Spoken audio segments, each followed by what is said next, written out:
글로벌 이슈 플러스 들어왔습니다. 오늘도 비트코인 가격 그리고 가상화폐 시장 전반적으로 한번 얘기를 들어보도록 하겠습니다. 테크엠 이수호 부사장 나오셨습니다. 안녕하십니까? 안녕하십니까? 네, 반갑습니다.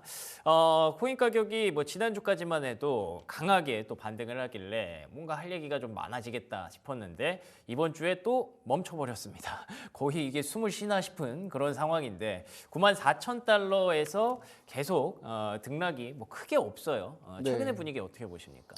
사실 한 주 새 가격이 좀 많이 올랐습니다. 맞습니다. 가격이 이렇게 많이 올랐는데 일정 수준의 조정은 당연히 있어야 되는 건데 그럼요. 네. 사실 특별하게 뭐 움직임 없고 일단 좀 숨고르게 하는 그런 상황인데 제가 방금 전에 보고 왔는데 일단 3대 지수가 미국 뉴욕 증시가 조금씩 올랐어요. 맞아요. 그리고 비트코인도 사실 거의 비슷한 분위기인 것 같아요. 국내 거래가가 1억 3,600만 원 선, 해외 시장에서 이제 95,000달러 살짝 못 미치는 정도인데 확실히 4월은 분명 반등의 시기였다. 그리고 어제 특히 이제 이틀 전이죠. 이틀 전에 이제 1조 원에 달하는 굉장히 많은 자금이 블랙록 ETF에 들어왔어요. 그러니까 기관 시장들이 조금씩 이제는 비트코인을 사도 된다라는 판단 속에서 조금씩 ETF 자금이 좀 유입되는 흔적들이 좀 포착되고 있고 또 마침 코인베이스가 이제 기관용 상품을 굉장히 많이 지금 내놓고 있거든요. 그런 것들을 봤을 때 미국에서도 이제 조금씩 기관 자금이 들어온다. 이제 비트코인이 다시 살아날 조짐을 확실히 레거시 자본들이 조금 인지하고 있는 것 같다. 아직 가격적으로 우리가 딱히 또 계속 간다 이런 느낌은 아니지만 네네. 수면 밑에서는 기관들이 준비하고 있다라는 거 좀 예의주시하면 좋을 것 같습니다. 좋습니다. 일단 지난주까지 이렇게 저점을 높여놨고 반등을 강하게 했던 것이 굉장히 좀 다행이죠. 왜냐하면 계속 밀리는 추세였다가 그러다가 이제 확실하게 좀 저점을 다졌구나라는 긍정적인 분위기로 바꿔줬으니까요. 근데 그 분위기가 계속 이어지면 참 좋겠지만 뭐 순식간에 10만 달러, 15만 달러 갈 수는 없습니다. 일단 이번 주는 분위기를 좀 응축을 하고요. 뭐 비트코인 가격도 매크로 변수 많이 보잖아요. 매크로 변수가 어떻게 나타나는지 관세 때문에 혹시 뭐 급하게 꺾이지는 않는지 이런 부분들 좀 경계를 하고 있는 것 같은데 어쨌든 수급은 계속 유입되고 있다고 하니 그게 시너지를 낼 때를 한번 기다려 봐야 될 것 같네요. 그러니까 그 시너지가 나오려면 매크로 변수가 좀 잘 나와줘야 되는데 이번 주 고용도 있고 뭐 다음 주 FOMC도 있고 이런 부분들 이제 코인 투자하시는 분들도 좀 신경 쓰고 보고 계시더라고요. 어떻게 보세요? 그렇죠. 비트코인이 결국 이제 글로벌 유동성 매크로를 굉장히 빠르게 반영하는 분명한 시계추 역할을 하고 있는 건 사실이기 때문에 근데 저는 그래도 머지않은 시기에 개당 10만 달러 재돌파가 이루어질 것으로 본다. 뭐 여러 가지 이슈들이 있겠지만 좋은 뉴스가 일단 시장에 너무 많아요. 특히 그래요. 코인을 받쳐주는 뉴스들이 많은 게 네. 뭐 대부분 많은 투자자분들이 관심 갖고 있는 뭐 솔라나나 리플이나 이런 알트코인 이제 현물 ETF 상품 출시 가능성이 조금씩 이제 무르익고 있고 또 하나는 4월에 어쨌든 SEC 위원장이 바뀌었습니다. 드디어 취임을 했고 그쵸. 취임하자마자 코인 정책에 대해서 굉장히 많은 규제들을 좀 완화하고 시장을 제도권으로 끌어올리기 위한 준비를 하겠다라는 이야기를 여러 번 하셨기 때문에 정말 어쨌든 트럼프 행정부 안에서 비트코인을 그냥 정말 단순히 내뱉는 게 아니라 정책적으로 가지고 가겠다라는 의지는 이미 여러 곳에서 이미 표명된 사실이기 때문에 관세 변수 매크로 흐름은 사실 너무 중요한 이슈죠. 그 이슈들은 뭐 코인을 하시는 분들 입장에서는 지금 굉장히 가장 중요한 팩터인 분명한 사실인데 그런 것들이 당장 큰 변화가 없고 현재의 분위기가 유지된다라는 전제하에 비트코인을 둘러싼 뉴스들이 좋은 뉴스가 계속 당분간 쏟아질 거기 때문에 저는 시장 흐름이 4월 말, 지금 4월 말이죠 벌써. 이제 5월 변곡점을 맞이하지 않을까 그렇게 생각을 합니다. 좋습니다. 5월에서 변곡점. 그 변곡점은 뭐 아시는 것처럼 뭐 아래쪽일 수도 있고 위쪽일 수도 있습니다만 최근의 분위기를 고려했을 때는 일단 부사장님의 뉘앙스는 위쪽으로 좀 달려갈 수 있기를 기대하고 계신 것 같습니다. 10만 달러 뭐 얼마 안 남았죠. 5천 달러 남았으니까 뭐 충분히 돌파할 수 있지 않을까 긍정적으로 보고 있고요. 근데 이에 반해서 여전히 좀 아쉽다라고 생각하시는 분들이 좀 많은가 봐요. 반감기가 벌써 1년이 지났네요. 1년이 지났는데 그동안의 반감기 지나왔던 거에 비하면 많이 부족하다라는 의견도 있다고 하더라고요. 과거의 반감기 내러티브가 힘을 받을 때는 이제 비트코인 네트워크를 이제 일부만 아는 분들, 그랬죠. 특히 네. 투자 시장 안에서도 굉장히 좀 위험 자산의 위치에 놓여 있었던 자산인데 지금은 사실 굉장히 많은 레거시 미디어들, 뭐 정말 우리가 생각하는 유명한 금융사들, 이제 은행마저도 시장에 들어올 준비를 하고 있잖아요. 그렇죠. 그런 것들 고려해 보면 비트코인 자체의 이슈와 모멘텀에 너무 그렇게 매몰될 필요는 없다. 분명히 반감기가 투자 심리에는 영향을 주고 있는 것은 사실인데 사실 반감기로 인해서 줄어드는 공급량, 앞으로 비트코인이 몇 개가 나올 거다 그런 이슈보다 그저께 제가 앞서 말씀드렸지만 이 블랙록 ETF에 들어온 자금이 1조 원 정도 됩니다. 그리고 마이크로 스트래티지, 지금 스트래티지라는 이름으로 이름을 바꿨는데 미국의 특정 기업이 사들이고 있는 비트코인의 개수가 반감기보다 훨씬 더 큰 개수로 작용을 하고 있어요. 그런 거를 보면 너무나도 큰 시장으로 비트코인이 들어왔기 때문에 지금 비트코인 자체의 이슈와 모멘텀에 너무 우리가 그렇게 목을 맬 필요는 없다. 그러니까 반감기라는 이슈가 지금 이제 계속 거쳐가고 있는 단계고 이 반감기가 분명히 심리에는 영향을 주고 있지만 실제 비트코인의 수요와 공급에 그렇게 큰 영향을 주는 팩터는 아니기 때문에 반감기라는 이슈에 너무 매몰될 필요는 없다는 걸 좀 거듭 말씀드리고 싶습니다. 알겠습니다. 옛날에는 이거 말고는 별로 볼 게 없었어요. 그러니까 옛날에 비트코인이 이렇게까지 많은 분들의 사랑을 받기 전에는 계속 뭐 수급, 개수 뭐 이런 것만 생각을 했었기 때문에 뭐 채굴하는 사람 몇 명이고 뭐 이런 것들만 계산을 했었기 때문에 반감기가 워낙에 중요했는데 지금은 그거 빼놓고도 생각할 게 되게 많아졌습니다. 뭐 ETF도 만들어졌고요. 거기서 수급이 얼마나 유입되는지 우리가 다 하나하나 계산하기도 어려운 상황이 됐기 때문에 이거 그 반감기 하나에만 너무 매몰되지는 말자라는 의견이었고요.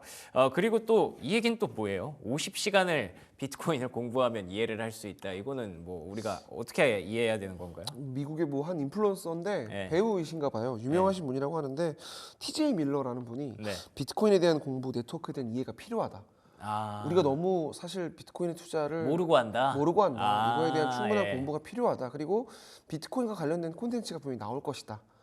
그런 이야기들을 좀 하셨는데 사실 올 초에 이제 HBO 미국의 굉장히 큰 콘텐츠 제작사인데 비트코인 다큐멘터리를 통해서 비트코인을 만든 사람을 공개하겠다. 오. 약간 일종의 그런 조금씩 냄새를 흘렸는데 실상 별거가 없었습니다. 그거 어떻게 찾아요? 네, 그러니까 지금 일단 비트코인 시장에서 가장 크게 우려하는 거는 뭐 전쟁도, 뭐 관세도 그런 이슈보다는 비트코인을 만들었다고 우리가 알려져 있는 분의 네. 등장. 사토시 씨. 사토시 씨가 갖고 있는 지갑의 움직임이라든지 예. 그분의 정체가 어쨌든 시장에 굉장히 큰 변화를 만들 수 있는 팩터로 다들 보고 계신데 그렇구나. 지금 일단 사라졌다라고 일단 알려져 없죠, 있고 예. 그분이 등장하거나 또 그분의 주체가 뭐 미국의 기관이라든지 아니면 뭐 어떤 정말 일본의 뭐 암호학자인 건지 추론만 하고 있는데 그분의 정체에 관련된 콘텐츠는 앞으로도 계속 만들어질 거로 보여져요. 실제로 아직까지 드러난 게 없기 때문에 그러니까 다만 우리가 비트코인 백서를 통해서 추론하고 있을 뿐인데 그가 뭐 일찍 죽었다. 그리고 예. 그가 일단 비트코인을 처음에 만들고 이거를 알리기 전까지 많은 암호학자들에게 자신의 비트코인을 보내기도 하고 관련 논문을 많이 전달하고 그랬다고 해요. 그래서 이런 이야기들이 계속 나오고 있는 것을 보면 일단 비트코인에 대한 정말 대중적 관심도가 굉장히 많이 올라왔다. 네. 또 하나는 비트코인의 생태계를 흔들 거는 결국 창시자의 등장이기 때문에 그렇죠. 그 변수는 사실 누구도 예측할 수 없는 거기 때문에 이런 뒷이야기들은 앞으로도 계속 나오지 않을까 싶습니다. 흥미롭네요. 사토시상 혹시 살아 계신지 모르겠지만 만약에 이거 공개되면은 유튜브 최소 1억 뷰 이상 가지 않을까라는 생각이 듭니다. 많이들 보시겠죠. 그래서 그 사람이 도대체 어디 있는지, 뭐 얼마를 갖고 있는지, 앞으로 어떤 계획을 갖고 있는지 이런 것들을 만약에 공개하게 된다면 진짜 큰 지각 변동이 일어날 것 같긴 한데 뭐 당분간은 보기 힘들지 않을까 그 생각도 듭니다.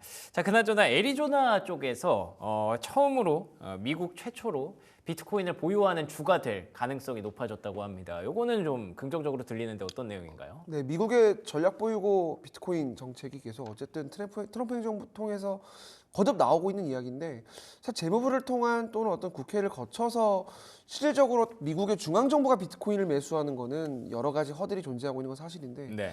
미국은 또 연방이잖아요. 그쵸, 또 다르죠, 주가 얘기가. 어쨌든 각각 의사결정을 할 수 있는 형태이기 때문에 지금 미국의 주요 주들 중에서 비트코인을 전략적으로 가져가자라는 움직임을 갖고 있는 특히 각 주에서 공화당이 조금 힘을 갖고 있는 곳들은 이런 움직임들이 좀 많이 나오고 있어요. 뭐 애리조나 말고도 뭐 뉴햄프셔나 텍사스나 여러 주들이 나오고 있는데 일단은 애리조나가 미국이 처음으로 전략적 비트코인 비축 법안 상하원을 모두 통과했다고 해요. 네. 그래서 이제 앞으로 애리조나 주에서는 매년 공적 자금의 10%를 비트코인으로 투자할 수 있는 비트코인 관련 상품의 익스포저를 늘리겠다라는 건데 특히 주별로 연기금이 이제 운영되는 경우가 굉장히 많습니다. 그 규모도 굉장히 크고요. 실제 트럼프가 내세운 전략 보유고 정책이 실질적으로 우리가 피부적으로 느낄 수 있는 사례가 이제 나올 수 있을 것 같은데 네. 다만 보니까 여기도 좀 주지사님은 민주당 쪽입니다. 그래서 그래서 이쪽에서는 또 주지사가 애매하네요. 애매하게 또 굴 가능성이 실제로 크고 예. 이미 각 주에서도 투표를 하다 보면 민주당 쪽에 조금 우세한 주들은 결국은 계속 이제 이제 부결되고 그런 케이스가 3월, 4월 계속 이어지고 있다고 하더라고요.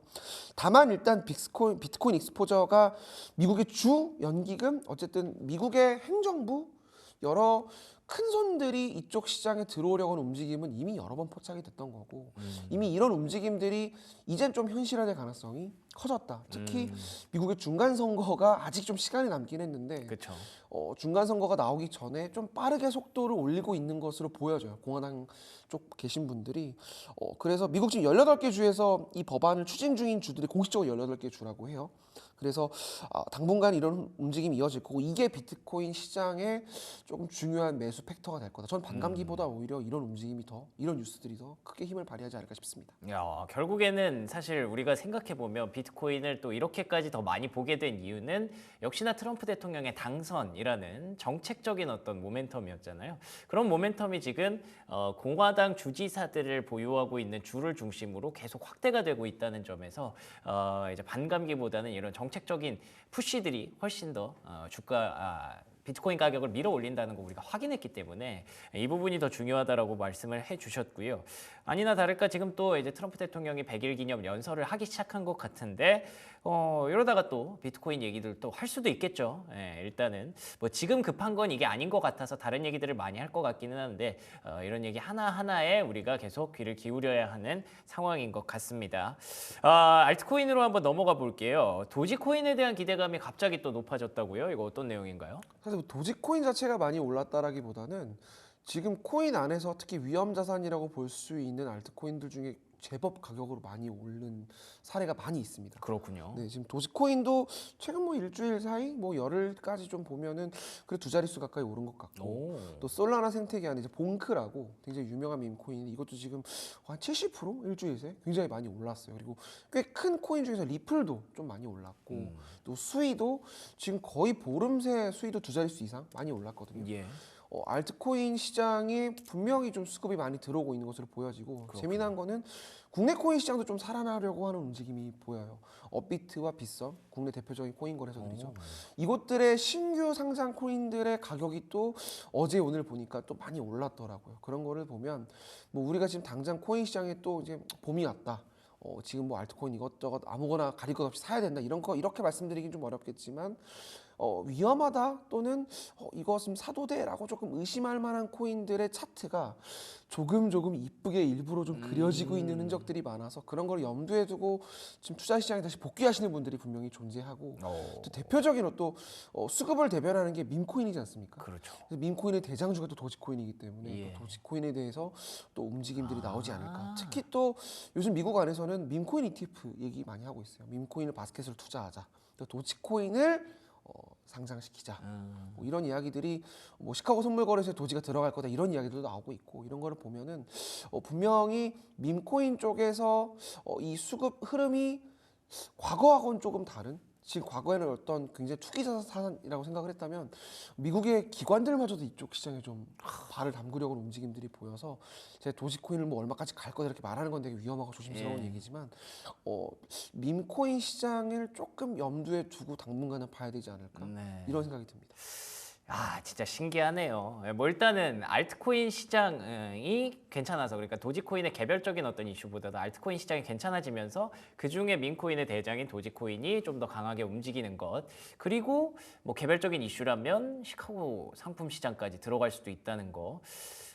솔직히 잘 이해는 안 됩니다. 도지코인 같은 밈코인이 어떻게 기관에서 이렇게 투자를 할 수 있는지 이해는 안 되지만 뭐 그런 세상이 된 거니까 우리가 또 받아들이고 이에 따라서 적응을 해야겠죠. 그래도 도지코인은 뭐 조금 그렇다 쳐도 솔라나라든지 XRP 이쪽은 그래도 얘기가 좀 다르지 않습니까? 이쪽은 어떤 상황이에요? 뭐 현재 상황에서는 뭐 크게 다르다고 보기 그래요? 어렵다고 보는 분들이 많은데 위험 자산 쪽으로 쏠리는 유동성의 크기가 결국은 이 시장을 키우고 있다는 건데 뭐 리플도 솔라나도 수위도 어쨌든 기업화라는 측면에서 제가 보자고 말씀을 여러 번 드렸었는데 솔라나 생태계에 있는 코인들이 조금씩 가격을 끌어올리고 또 요즘 디파이 시장이 조금 이제 좀 무르익는 모습이 보여요. 뭐 실제 서비스가 구현된 이런 형태는 아니고 정말 이제 금리 인하에 대한 기대감 그리고 어쨌든 관세 이슈가 좀 잦아들고 미국의 기술주들 특히 위험 자산들이 각광을 받으면서 또 금상승세가 조금 꺾이고 있다라는 맞아요. 분위기도 있기 네. 때문에 이쪽 시장으로 수급이 들어오지 않을까라는 기대감 때문에 최근에 뉴스 플로우가 좀 많이 형성되고 있는 것 같고요. 네. 그래서 뭐 강세 패턴이 완성됐다, 뭐 차트가 이쁘다 이런 이야기들 많이 하시는 것 같고 저는 그런 측면을 넘어서 어쨌든 중간 선거 전까지 트럼프 행정부 안에서 코인 시장을 전략적으로 키우겠다는 의지는 그냥 정말 뭐 수사적인 거를 떠나서 뭐 SC 위원장 그리고 지금 뭐 은행들이 이제 곧 들어올 위한 어떤 법제화가 다 완료가 되고 있고 기관 시장들이 이쪽 시장에 조금씩 들어오려고 하고 상품을 계속 만들고 있다는 거 그런 걸 염두에 두면 미국에서 밀고 있는 주요 정말 플랫폼 코인들 그런 형태들은 수급을 당분간 좀 강하게 받을 수 있다. 저는 그런 측면에서 기업의 시각으로 우리가 좀 보자 단기적으로. 라는 말씀드리고 싶습니다. 알겠습니다.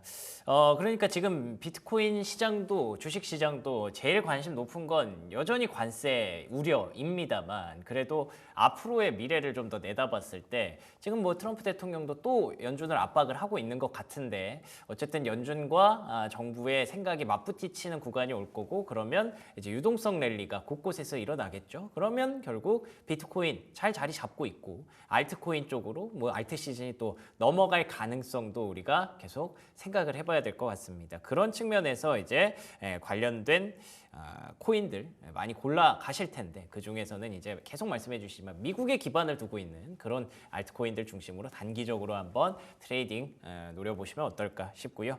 간단하게 뭐 투자 전략 정리하면서 마무리를 하면 좋을 것 같습니다. 선물 시장 얘기를 사실 말씀을 안 드릴 수가 없는 게 뭐 최근에 보니까 뭐 유명한 코인 BJ들 뭐 하루에 뭐 70억을 벌었다 이런 자극적인 이야기들 많이 나오고 있더라고요. 네네. 그러니까 많이 흔들리실 것 같기는 해요. 코인 시장이 워낙 근데 변동성도 심하고 또 코인을 그렇게 단기적으로 접근하게 되면 사실 어려움에 봉착하는 경우가 더 많기 때문에 결국 모아가자라는 전략 그걸 거듭 말씀드리고 싶습니다. 알겠습니다. 뭐 항상 많은 분들이 이 코인 시장과 관련해서 얘기를 그 마지막 투자 전략을 여쭤보면 뭐 알트코인에 대해서는 계속 좀 단기적으로 접근하자라는 얘기 많이 하시고 비트코인에 대해서는 장기적으로 좀 모아가자라는 얘기 계속 많이 하십니다. 물론 말씀해 주신 것처럼 곳곳에서 뭐 비트코인을 얼마 벌었다 혹은 뭐 얼마 잃었다 이런 것에 흔들릴 수밖에 없기는 한데 비트코인만큼은 이제는 조금 성격이 많이 달라졌잖아요. 디지털 금으로서의 측면도 가져왔고 나스닥과 같은 기술주로서의 성격도 가져온 만큼 비트코인은 계속 꾸준히 지금과 같은 가격이 뭐 저점이 될 수도 있는 거니까 계속 꾸준히 모아가는 전략이 가능할 것 같고요. 알트코인만큼은 잘 선별해서 봐야 될 것 같은데 그와 관련해서는 이수호 부사장과 함께 저희가 매주 짚어드릴 예정이니까 저희 글로벌 이슈 플러스 계속 시청해 주시면 고맙겠습니다. 지금까지 테크엠 이수호 부사장과 얘기 나눠봤습니다. 오늘도 좋은 말씀 고맙습니다. 감사합니다.